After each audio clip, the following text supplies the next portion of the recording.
Hello दोस्तों, नमस्कार दोस्तों। Allahabad high court group D के एग्ज़ाम के लिए दोस्तों मैथ का प्रैक्टिस सेट नंबर फर्स्ट है, जो कि स्टेज सेकंड आपका एग्ज़ाम होने वाला है।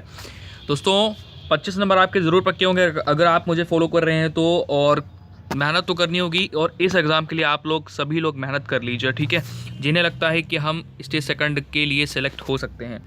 दोस्तों अगर अभी तक आप हमसे नहीं जुड़े तो नीचे रेड कलर की सब्सक्राइब बटन आपको ऐसी दिख रही होगी, उसको दबा करके हमसे जुड़ सकते हैं। बगल में बेल आइकन दी गई होगी, उसको दबा लेंगे तो सारे लेटेस्ट अपडेट जो भी इलाहाबाद हाई कोर्ट से रिलेटेड है और स्टडी मटेरियल मैं आपको प्रोवाइड करता रहूँगा, समय से आपको वीडियोस मिल जाएंगी बेल आइकन दबाने से। चलिए उसमें स्टार्ट कर लेते हैं। मैथ का ये जो 31 नंबर क्वेश्चन से स्टार्ट करते हैं। 31 नंबर क्वेश्चन है, दो संख्याओं में अंतर दिया गया है 14 का तथा उनका जो योग है वो 20 का दिया गया है और उनका गुणनफल पूछा गया है। दोस्तों इसका क्वेश्चन का आप लोग कमेंट करके आंसर भी रिप्लाई कर सकते हैं। दोस्तों 31 क्वेश्चन का सॉल्यूशन मैं बताने जा रहा हूं। देखिए इसको करने का मेथड क्या होगा, इस टाइप के ही क्वेश्चन आपके स्टेज सेकंड एग्जाम में आएंगे ग्रुप डी के। देखिए दिया गया है, अंतर दिया गया है 14 है, तो हमने मान लिया दो संख्याएं a और b हैं, जिनका अंतर यहाँ पर क्या हो जाएगा, ये 14 हो जाएगा और a प्लस b यानी इनका जो योग है वो कितना है, 20 है। तो दोस्तों अगर इस प्रकार से हम इसका योग फाइंड करेंगे तो आपका आ जाएगा 2a इज इक्वल टू 34 आ जाएगा, ठीक है। तो a से अगर हम यहाँ पर वैल्यू फाइंड करेंगे तो यहाँ पर हमारी 17 आ जाएगी, क्योंकि 2 से हम 34 को काटेंगे तो a कितना आ जाएगा, 17 आ जाएगा। अगर a 17 है तो आपका b कितना होगा दोस्तों, b हो जाएगा 3, ठीक है, b आपका 3 हो जाएगा। तो 17 तियाँ कितना होता है दोस्तों, 51 होता है। ऑप्शन नंबर आपका सी सही हो जाएगा। नेक्स्ट आते हैं 32 नंबर क्वेश्चन की ओर। देखिए करने का मेथड क्या होगा, अगर आप इसको ईजिली तरीके से करना चाहते हैं तो फॉलो करिएगा। देखिए करने के लिए 1.07 दिया गया है, 65 है, मल्टीप्लाई में 1.07 है, 26 है, मल्टीप्लाई में 1.07 है, मल्टीप्लाई में 9 है, ठीक है। तो इसमें करना क्या होगा, 1.07 आपको कॉमन ले लेना है, 65 हो गया, ब्रैकेट में इसको रख करके प्लस कर लेंगे। बहुत ही आसान तरीके से आपका फटाफट हो जाएगा। अगर आप मल्टीप्लाई करने बैठ गए तो बहुत लंबा चला जाएगा दोस्तों।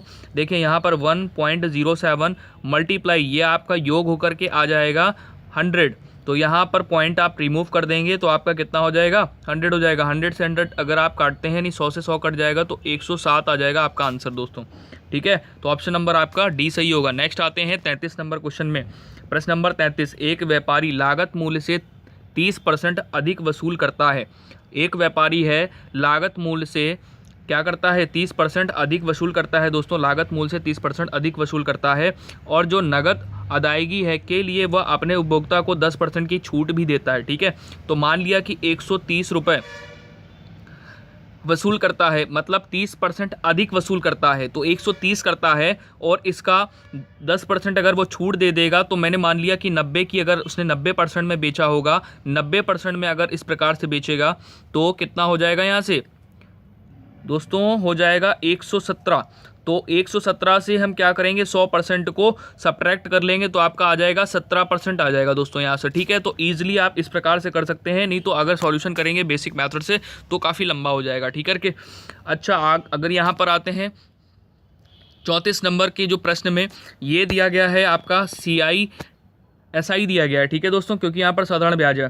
तो मोहन 5% वार्षिक दर से साधारण ब्याज पर 6 वर्ष के लिए ऋण लेता है। यदि कुल ब्याज 1230 है, कुल ब्याज 1230 दिया गया तो मूल राशि क्या होगी दोस्तों। बहुत ही सिंपल तरीका, देखिए I is equal to PRT का फॉर्मूला तो सभी जानते होंगे, ठीक है, इसी को ही फॉलो करना है आपको। तो किस प्रकार से करेंगे, देखिए 1230 इज इक्वल टू क्या हो जाएगा आपका, P आपको ज्ञात करना है, P आपको पता नहीं है, 5 हो जाएगा और 6 वर्ष हो जाएंगे बटे 100 हो जाएगा, ठीक है। इस प्रकार से अगर आप सॉल्व करते हैं तो P आपका यहाँ से सॉल्व होकर के कितना आने वाला है दोस्तों, यहाँ से आपका जो P आएगा वो आएगा 4100 दोस्तों, ठीक है।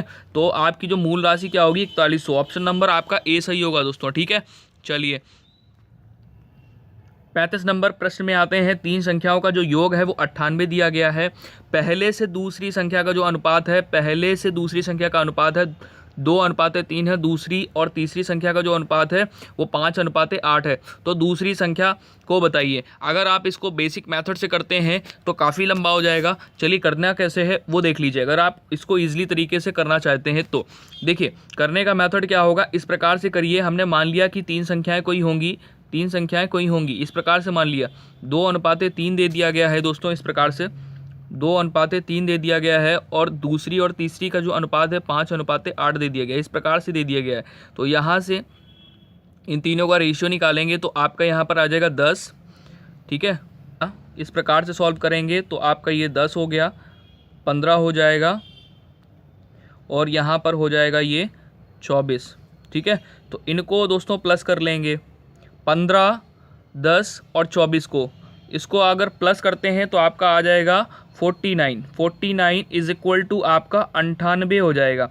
ठीक है, तो इससे अगर कट करेंगे तो 1 इज इक्वल टू 2, यानी आपका आ गया 2, 1 बराबर 2 आ गया। तो बोल रहा है कि दूसरी संख्या क्या होगी, तो यहाँ से दूसरी संख्या आपकी क्या हो जाएगी, जो कि यहाँ पर 15 है, तो 15 दूनी आपकी क्या हो जाएगी, 15 दूनी 30 हो जाएगी दोस्तों। ठीक है, 15 दूनी 30।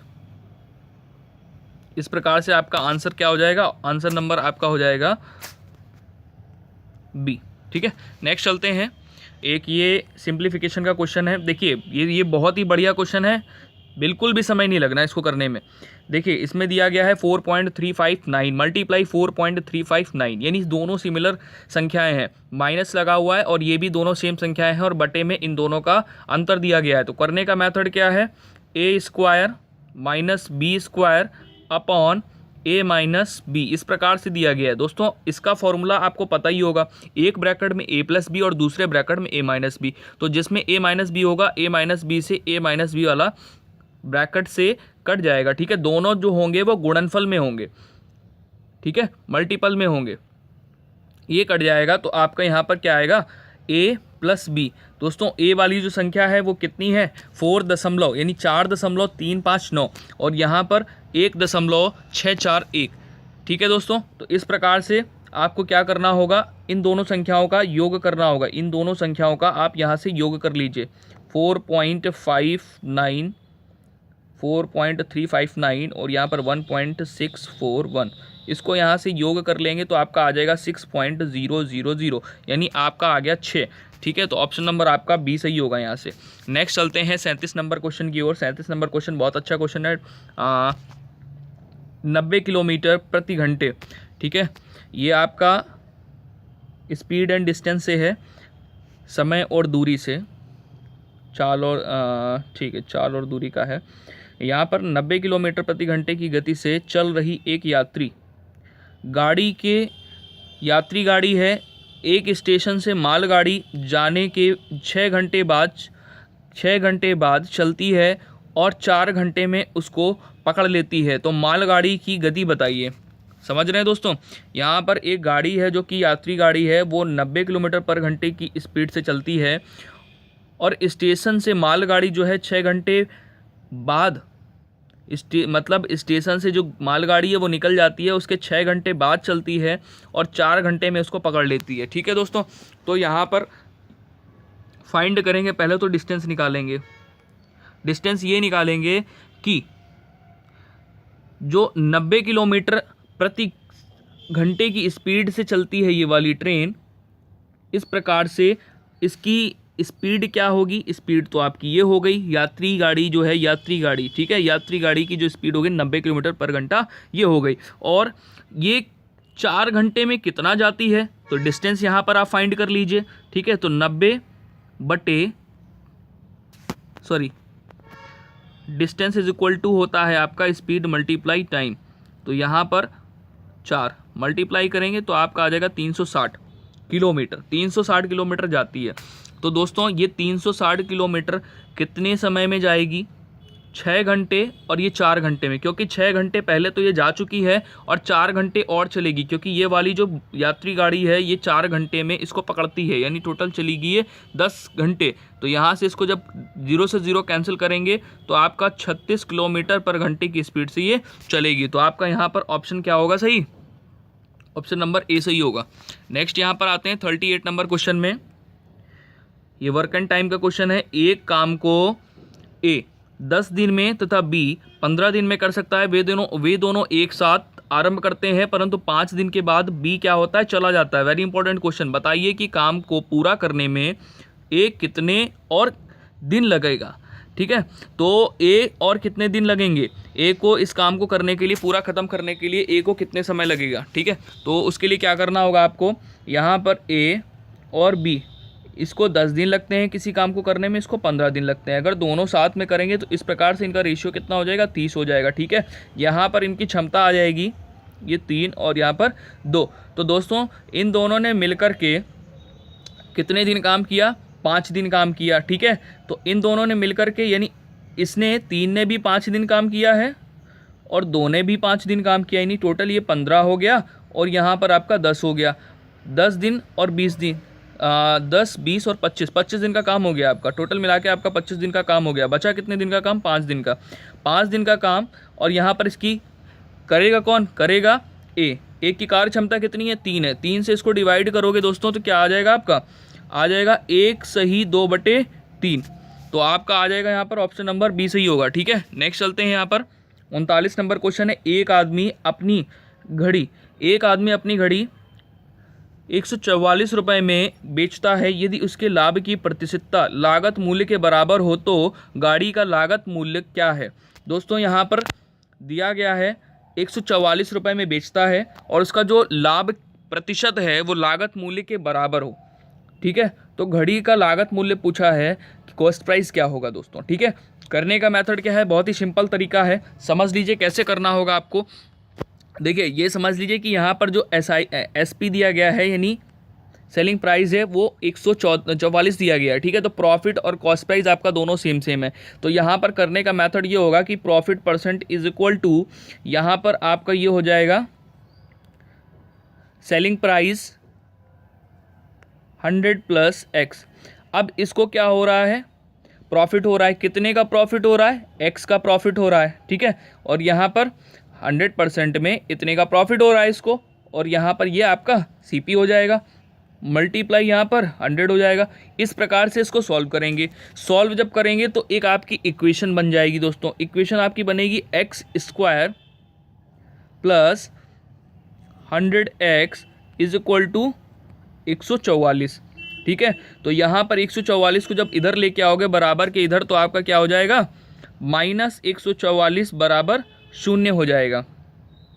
ठीक है, लेकिन ये ध्यान दीजिएगा कि अगर आपने ऐसे कर दिया तो आपका हो जाएगा गलत, क्योंकि 144 के साथ में 100 भी था, तो यहाँ पर 2 0 भी बढ़ेंगे। ठीक है, बराबर 0।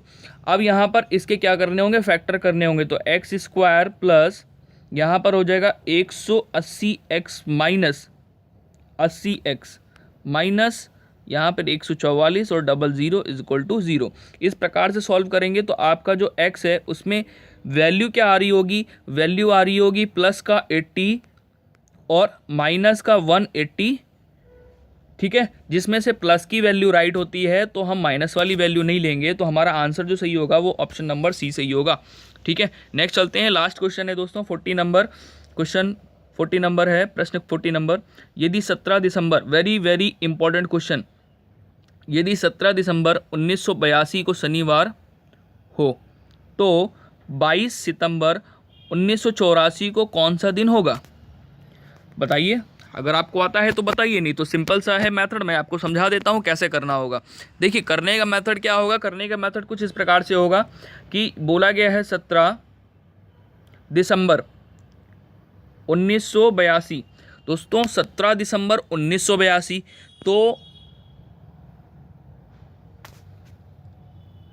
22 सितंबर 1984। पहले तो इसमें दिसंबर में कुछ दिन बच रहे होंगे क्योंकि ये आपका ईयर यहाँ से कंप्लीट हो रहा है। फिर उसके बाद में 1983 आ जाएगा, ये ईयर हो गया। फिर आपका टोटल यहाँ से इस प्रकार से निकालेंगे तो यहाँ पर समझिएगा, देखिए यहाँ से ये भी आपका ईयर कंप्लीट हो रहा है। तो करने का मेथड क्या होगा, करने का मेथड इस प्रकार से होगा कि हमें दिनों की संख्या पहले निकालनी होगी। दिनों की संख्या निकालेंगे तो यहाँ पर आपके 2 ईयर पहले तो कंप्लीट करने होंगे, जो कि हम ले रहे हैं जो 83 और 84 वाला है। ठीक है, तो 83 और 84 वाले के लिए 365 प्लस 365 ले लेते हैं क्योंकि यहाँ पर कोई लीप ईयर नहीं है। ठीक है, फिर उसके बाद में हम ये निकालेंगे कि इसमें जो बचे हुए दिनों की संख्या है, इसमें दिनों की संख्या और इसमें दिनों की संख्या है। इसमें तो पूरा 365 ही होगा और इसमें 365 होगा। ठीक है, इसमें 365 से कुछ सब्ट्रैक्ट करने होंगे, जो टोटल दिन होंगे आपके जिनको आप घटाएंगे। देखिए यहाँ पर बचे हुए दिनों की संख्या और यहाँ पर बचे हुए दिनों की संख्या यानी 85 टोटल हो जाएगी, लेकिन यहाँ पर 84 होगा दोस्तों, और यहाँ पर इसके लिए +1 करेंगे तो यहाँ पर +1 यानी 85 आपका टोटल यहाँ से हो जाएगा। ठीक है, इस प्रकार से यहाँ पर 85 जब आप सब्ट्रैक्ट करेंगे 365 और 365 प्लस करने के बाद में, तो यहाँ से आपका जो आंसर आएगा वो आएगा 645। दोस्तों 645 जो आएगा वो दिनों की संख्या होगी, और इसको 7 से क्या करेंगे, भाग दे देंगे। 7 से भाग दे देंगे तो 645 आप यहाँ पर लिख लीजिए और इसको 7 से भाग दे दीजिए। जब आप 7 से इसको भाग देंगे तो आपका जो रिमाइंडर है दोस्तों, रिमाइंडर क्या आएगा, 1 आएगा। ठीक है, 1 जब आएगा तो सैटरडे यानी जो आपका शनिवार है उसमें 1 प्लस कर देंगे तो आपका क्या हो जाएगा, संडे हो जाएगा दोस्तों, यानी आपका रविवार हो जाएगा। तो आंसर में आपका कौन सा सही होगा, ऑप्शन नंबर डी यानी रविवार सही होगा। ठीक है दोस्तों, अगर वीडियो अच्छी लगी हो तो लाइक करिएगा, अपने दोस्तों को शेयर करिएगा। कोशिश कर रहा हूँ कि आप लोगों को और अच्छे बेहतर तरीके से मैं सिंपली अच्छे से, लेकिन ये आपका क्या है कि ये आपका प्रैक्टिस सेट है तो आपको समझ में आना चाहिए। ठीक है, तो समझ में आया हो तो लाइक करिएगा, अपने दोस्तों को शेयर करिएगा। मिलते हैं नेक्स्ट वीडियो में, अपना बहुत ख्याल रखिए।